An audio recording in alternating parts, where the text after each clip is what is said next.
समय की बात है। एक छोटे से गांव में जो हरे भरे खेतों के बीच बसा था, एक गाय रहती थी जिसका नाम मुस्तफ़ा था।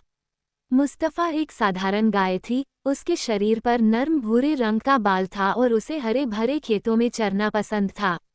लेकिन मुस्तफ़ा का एक गुप्त सपना था, वह उड़ना चाहती थी। हर दिन मुस्तफ़ा आकाश में उड़ते हुए पक्षियों को देखती थी। उनके पंख हवा में आसानी से फड़फड़ाते थे और वे आकाश में तैरते हुए लगते थे।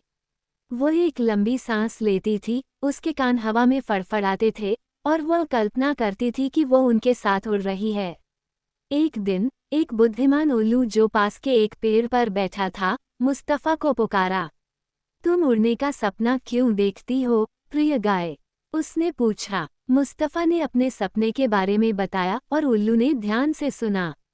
मैं तुम्हें उड़ना सिखा सकता हूँ, उसने अपनी आंखों में एक चमक के साथ कहा। लेकिन तुम्हें पहले खुद पर विश्वास करना होगा। उल्लू ने मुस्तफ़ा को अपनी ताकत और कमजोरियों पर ध्यान केंद्रित करना सिखाया, हवा और वायु धाराओं को समझने के लिए। मुस्तफ़ा ने रोजाना अभ्यास किया, खेतों में दौड़ती थी, हवा को अपने कानों के नीचे महसूस करती थी और खुद को आकाश में उड़ते हुए कल्पना करती थी। जैसे ही उसने अभ्यास किया, कुछ अजीब होने लगा। मुस्तफ़ा को हल्का महसूस होने लगा, जैसे कि उसके खुर जमीन को छू ही नहीं रहे थे। वह ऊंची और ऊंची कूदने लगी, उसके पैर जमीन से उछलते हुए एक असामान्य उछाल के साथ।